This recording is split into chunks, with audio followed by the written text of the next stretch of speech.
Palang badingdong na. Sino ba mga tatay nito? Kayo mga tatay, pinapalaki yung badingdong mga anak ninyo. Okay, so wala naman sigurong masama kung yung anak mo ay may expression ng femininity or bading, 'di ba?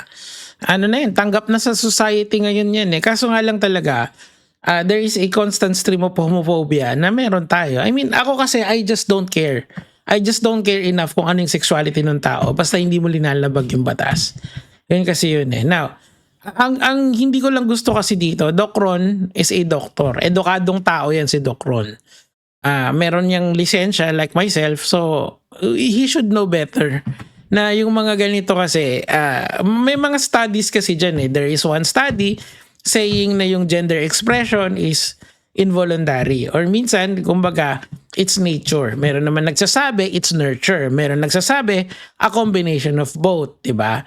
Meron kasing mga naglaladlad ng later in life, 'di ba? Mga teenager na sila, some even adults. 'Di ba? So, I'm just saying, imbis magkaroon tayo ng makabuluhan na usapan tungkol dito, ganito yung nangyayari. Like ako, okay lang akong imim nyo si Ora eh. Kasi not because he's bading si Ora. Hindi. Dahil siya ay public figure like myself. So, naturalmente, na kapag gumawa siya ng something in public, pag-uusapan siya ng tao. Di ba, kunyaring retoke niya. Nakakatawa naman talaga. Bakit yung mga compromising shots pa yung pinost niya, di ba? Anyway, tuloy natin. Ito yung mukha, proud pa oh. Tangina, na proud sa kabadingan na ginagawa nyo. Grabe. Tangina talaga. This is so homophobic, man. Like, ang tibay din ng page ni Doc eh. I mean ako, naalala ko, nag-post ako ng isang, well, hindi naman siguro very homophobic, pero na-take down yung post. Tapos buti nilang buhay pa yung page ko. Hindi ko na lang sasabihin kung anong page yun eh. Anyway, tuloy natin. Naging tatay kayo, hindi pala kayo maayos sa mga anak nyo. Grabe. Sa mga bata makapanood nito, dalawa lang ginawa ng Diyos, si Adam and Eve, hindi si Adam and Steve. Well, that is your opinion on the matter. Pero if you look at, kasi yung creation myth nga yung tawag sa kanya eh. So, hindi yun hindi yun nasa, hindi yun facts, it's mythological. So, dapat, kung ikaw ay nag-aral ng science, you would know that yung pinaka-prevailing idea natin of how we humans came to be is through evolution. So that's another topic na sana dinidiscuss mo ng maayos. Pero I think I get his idea. Yung paradigm na ginagamit niya is yun nga, yung creation sa Bible. But that is a myth, okay? Dili siya totoo in Bisaya. Anyway, tuloy natin. Ay, gusto nyo maging panggatong ni sa materaso. Okay? Man, it's funny. Yun lang yung masasabi ko. Ay nyo itong mga tarantadong to. Huwag mo namang murahin, Doc. We can actually make a medical diagnosis dito. A hypothetical medical diagnosis. Since ikaw, hindi, pwede ba yun? Since ikaw naman ay professional, so you can actually, or you can give a medical assessment or a description that not diagnosing them. Parang ganon. Parang, kumbaga parang ano mo lang, ano bang tawag doon? Hindi siya diagnosis eh. Parang opinion on the matter. Pwede yun eh. Kasi in public naman siya. So ano yung sa tingin mo about sa gender? Kasi ito kasi, kinakahon mo na agad kung ano yung tama at mali because of your beliefs, okay? Hindi siya based on facts. And if you are a doctor, you should base things on facts. Anyway, let's keep going. Pinalaki na maayos sa mga magulang nila.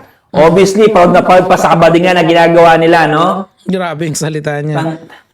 Alam mo ako, tumigil na rin ako sa ganyang harshness sa salita eh.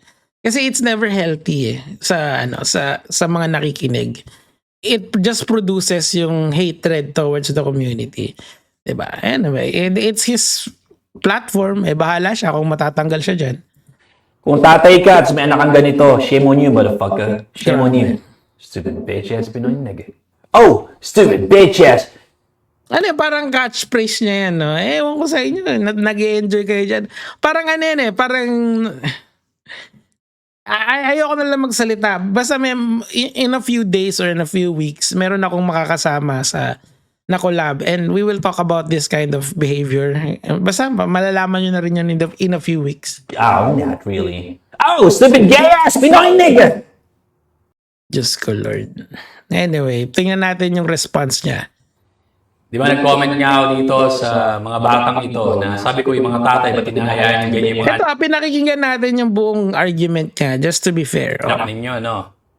So, sari-saring kwento at komento, Badingdong Motherfucker Edition. Tatay ang pinag-uusapan, dinamay ang mga bata. Publicly shaming students simply because they are part of the LGBT community is never acceptable. Sabi ng Badingdong Motherfucker.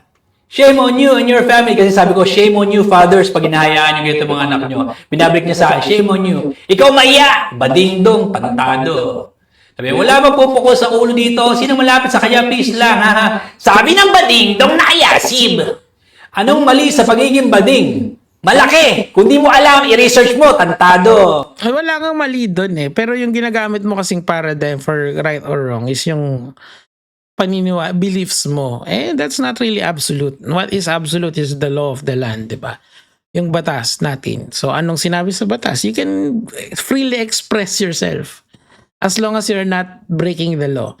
I think yung mga batang sa'yo doon is not breaking the law. Pero I cannot say the same thing sa'yo, Doc, for saying those vile things sa mga bata na yun. Kasi look man, balang isang araw magkakaroon ka ng katapat. Yung katapat na yun talaga, di ka tatantanan nun.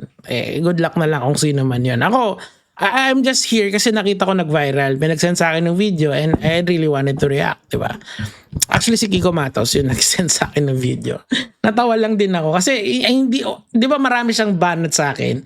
Hindi ko na, ini-ignore ko na lang kasi I don't think yung isang sagot ko sa kanya, tapos na yon. Kung ayaw niyo, whether or natatanggapin niyo or hindi yung sagot ko, it's all good. Pero gusto ko lang mag-focus doon sa gusto kong gawin. Get niyo? Kasi if I reacted to every trending topic, parang hindi ko na magagawa yung gusto kong gawin, which is ibang bagay naman. And marami pa akong sorpresa sa inyo. And unfortunately, si Doc Ron, doon sa bigger narrative ng Nico David channel, he is not included. He is not that important. So, maybe, pag sumagot siya sa akin, maybe I would answer. Who knows, di ba? Anyway, tuloy natin. Huwag mong questionin ang pagiging magulang nila. Wala kang karapatan na magsalita ng ganyan. Natanggap. Wala naman kasing maling ginawa yung magulang eh. It's just you're imposing your beliefs. Kung hinahayaan naman ng mga magulang nila na maging bading yung bata, so what? Expression yun ng bata eh. Diba? Aray ka muna ng punctuation, tantado. Anong pake mo dyan, sir? Tanggap sila ng magulang nila. Correct, ito, maganda to. Ano rin pake mo? Page ko to.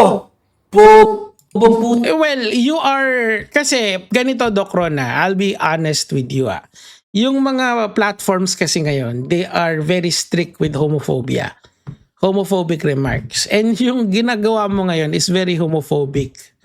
Okay, so alam mo yun. Like dito sa YouTube, try mo yan.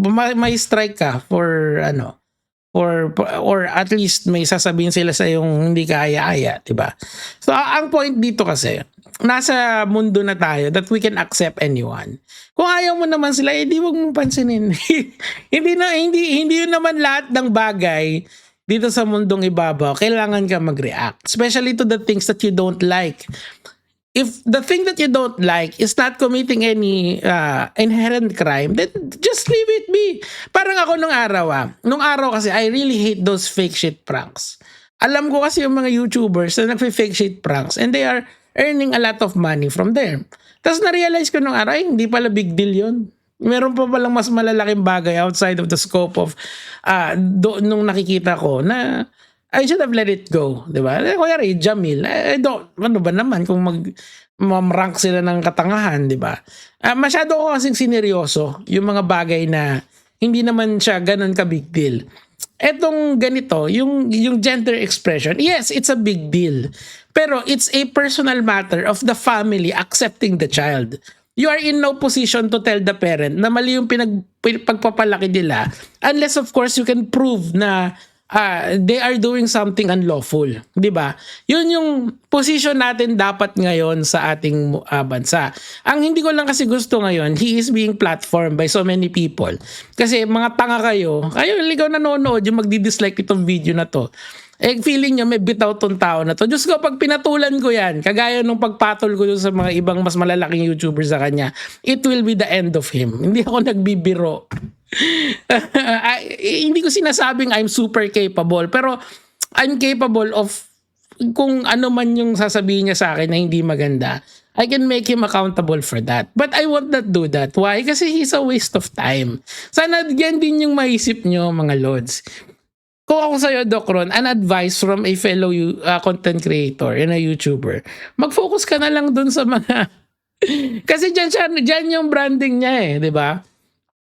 Nakaka-disappoint lang na he's a smart individual. I don't believe naman na ma-achieve niya yung mga yan ng wala-wala lang, di ba? I actually messaged the guy Sabi ko, tara Doc, ano tayo? Tingnan mo yung totoong kalagayan ko. Para makita mo, di ba? Ayaw niya Hindi naman siya nag-reply. Nung pumunta ako sa DDS, sinare ko yung post niya, tara, magano tayo.